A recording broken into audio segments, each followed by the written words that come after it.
श्लोक 21. यद्यदाचरति श्रेष्ठस्तत्तदेवेतरो जनः स यत्प्रमाणं कुरुते लोकस्तदनुवर्तते. अर्थ, श्रेष्ठ पुरुष ज्या कर्माचे अनुष्ठान करतात तेच कर्म किंवा ती गोष्ट सामान्य लोकही करतात. तसेच श्रेष्ठ लोक जी गोष्ट प्रमाण मानतात तिलाच सामान्य लोकसुद्धा प्रमाण मानतात. विवरण. माऊलींनी ह्याच्यासाठी एक सुंदर ओवी लिहिलेली आहे, ती पाहूया. येथ वडील जे जे करीती तया नाम धर्मू ठेविती, तेची येर अनुष्ठिती सामान्य सकळ. मागील श्लोकात जनक राजाचे उदाहरण देऊन कर्म करणे कसे योग्य आहे, त्याने राजाला कसे यश प्राप्त झाले ते सांगितले होते. येथून पुढे 4ही श्लोकात हा विचार अर्जुनाचे मनात चांगल्या प्रकारे ठसावा यासाठी भगवंत वेगवेगळ्या शब्दात वेगवेगळी उदाहरण देऊन त्याला हाच विचार पुन्हा एकदा सांगत आहेत. सामान्य माणूस समाजातील श्रेष्ठ व्यक्तीप्रमाणेच आचरण करण्याचा प्रयत्न करतात. अनुकरणशीलता हा मानवी मनाचा गुणच आहे.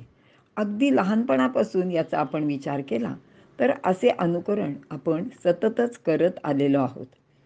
आपल्यापेक्षा वयाने मोठ्या असलेल्या माणसाचे अनुकरण मुले करतात. म्हणजे आई वडील, आजी आजोबा, भावंड, शेजारी पाजारी असे अनेक लोक कसे वागतात, ते कसे बोलतात ते मुलं सर्वच पाहत असतात आणि त्याप्रमाणे ते वागतात, त्याचप्रमाणे ते बोलतात. आणि आपण सर्वांनी हे लक्षात घेऊन एक गोष्ट महत्त्वाची ध्यानातच ठेवावी की ज्या घरात लहान मुलं आहेत तेथील वडीलधाऱ्या मंडळींनी विशेष खबरदारी घेऊन आपले वागणे, बोलणे किंवा नित्य व्यवहार करायलाच हवेत. आणि हाच विचार सामाजिक जीवनात सुद्धा लक्षात घ्यायला हवा. समाजातील श्रेष्ठ पुरुषांचे आचरण लोकांना धर्ममार्गाचे दर्शक होत असते. आपला राजा, आपला पुढारी, समाजाचे नेतृत्व करणारे अन्य अनेक लोक जसा व्यवहार करतात तसेच व्यवहार सामान्य प्रजा करते. यथा राजा तथा प्रजा असं आपल्याकडे म्हणायची एक पद्धत आहे. म्हणूनच जनतेचे नेतृत्व करणाऱ्या श्रेष्ठ व्यक्तीने आपल्या वर्तनाचे बाबतीत विशेष लक्ष घातले पाहिजे किंवा दक्षसुद्धा त्यांनी असलेच पाहिजे. त्यांचे आचरणात थोडासा जरी दोष असला तरी इतर लोक त्या बाबतीत लगेच तसेच आचरण करतात, त्यांचे अनुकरण करतात. महान तपस्येमुळे किंवा परिश्रमाने अंगात सद्गुण बांधतात, परंतु दोष हे मनाच्या दुर्बलतेमुळे निर्माण होत असतात. शिवाय अशा गोष्टीचे आचरण करणे अगदी सोपे असते, म्हणून लोक ते सहजपणे करतात. गंमत अशी आहे की लोकमान्य टिळकांनी स्वराज्याचा मंत्र दिला, अनेक लोकोपयोगी कामे केली, सरकारचा रोष पत्करला, तुरुंगवास सोसला, गीता रहस्यासारखा मोठा कठीण ग्रंथ लिहिला. पण या गोष्टी कोणी मनावर घेतल्या नाहीत. लोक ते विसरून पण जातात. पण भोजनानंतर ते रोज सुपारी खात होते, म्हणून अनेकांनी आपण सुद्धा स्वतः सुपारी खायला सुरुवात केली. महात्मा गांधींचं उदाहरण घेतलं तर ते पंचा नेसून राहत होते.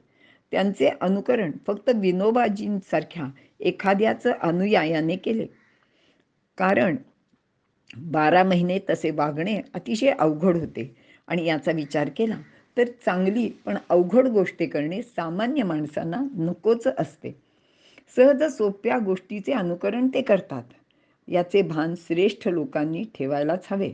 म्हणून ज्ञानदेव म्हणतात की विशेषे आचरावे लागे संती.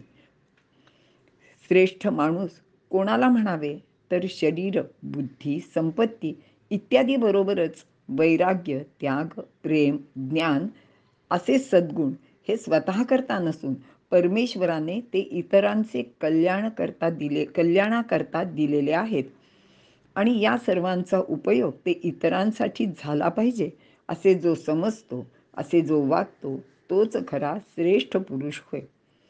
सामान्य माणूस आपली बुद्धी स्वतःचे सुखोपभोगासाठी, प्रपंचासाठी उपयोगात आणतो. त्यांचा त्याग, त्यांचे प्रेम हे सुद्धा चार भिंतीमध्ये सीमित असते. परंतु श्रेष्ठ संत लोक सर्वभूतहिते रतः असे असतात. त्यांना इतरांना फक्त द्यायचे असते, हे एवढेच माहिती असते आणि त्याप्रमाणे ते वागतात आणि सर्व गोष्टींचा विनियोग ते इतरांचे हितासाठीच करतात. घेणे हा भाव पतन करणारा, दुःख देणारा आहे. देण्यामध्ये आनंद आहे. तो भाव प्रेम व्यक्त करणारा आहे. श्रेष्ठ पुरुषांचे दर्शनाने, स्पर्शाने, सहवासाने दोष जातात. कारण ते परहितासाठी नित्य तत्पर असतात. अशा पुरुषांचे आचरण धर्माप्रमाणेच असते, किंबहुना तोच धर्म असतो. त्यांचे आचरण हाच धर्म असल्याने लोकांनी अशाच लोकांचे अनुकरण केले तर जगात सर्वत्र सुखीनः संतु असे होईल. यासाठी समाजाचे नेतृत्व करणाऱ्या लोकांवर फार मोठी जबाबदारी असते. आता अर्जुनाचा जर आपण विचार केला तर तो उत्तम धनुर्धर होता. त्याच्यासारखा दुसरा कोणी वीर त्या काळात नव्हता, कारण तो सव्यसाची होता. त्याने स्वतः खूप मेहनत घेऊन धनुर्विद्येत नैपुण्य मिळवले होते. तसा प्रयत्न दुसऱ्या कोणी केला नाही, कारण त्यासाठी खूप प्रयत्न, कष्ट, सातत्य यांची गरज असते. आणि आता जर तो युद्धातून निवृत्त झाला असता तर त्याचे हजारो सैनिक त्याचे अनुकरण सहजपणाने करू इच्छितील, नाही ते करतीलच, कारण तसे करणे त्यांना अगदी सोपे पण होते.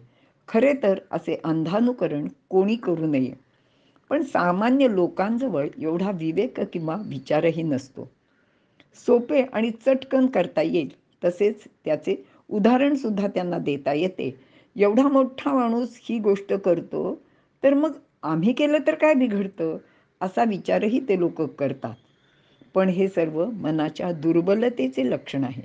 या सर्वाचा विचार करून श्रेष्ठ लोकांनी आपले आचरण नेहमीच निर्दोष ठेवले पाहिजे. अर्जुनाने पण हा विचार करून युद्ध करावे, स्वकर्तव्याचे, स्वधर्माचे पालन करावे, असा आदर्श सर्व लोकांसमोर त्याने ठेवलाच पाहिजे, असा भगवंताचा आग्रह आहे आणि उपदेशही आहे. गंमत म्हणून एक छोटीशी गोष्ट सांगते की लोक कसे अनुकरण तत्पर असतात. एक गोष्ट एका ठिकाणी वाचली होती की एकदा पायाला जखम झाली म्हणून युरोपची राणी काठी घेऊन लंगडत चालत होती. बरेच दिवस झाले तरी तिचा पाय काही दुरुस्त झाला नाही. तिला काही बरं वाटत नव्हतं, म्हणून तिला तसेच अनेक दिवस चालावे लागत होते. आणि ते पाहून तिथल्या सरदारांच्या व प्रतिष्ठित घराण्यातील स्त्रिया पण ती जणू काही फॅशन आहे असे समजून त्या पण हातात काठी घेऊन असेच लंगडत चालू लागल्या.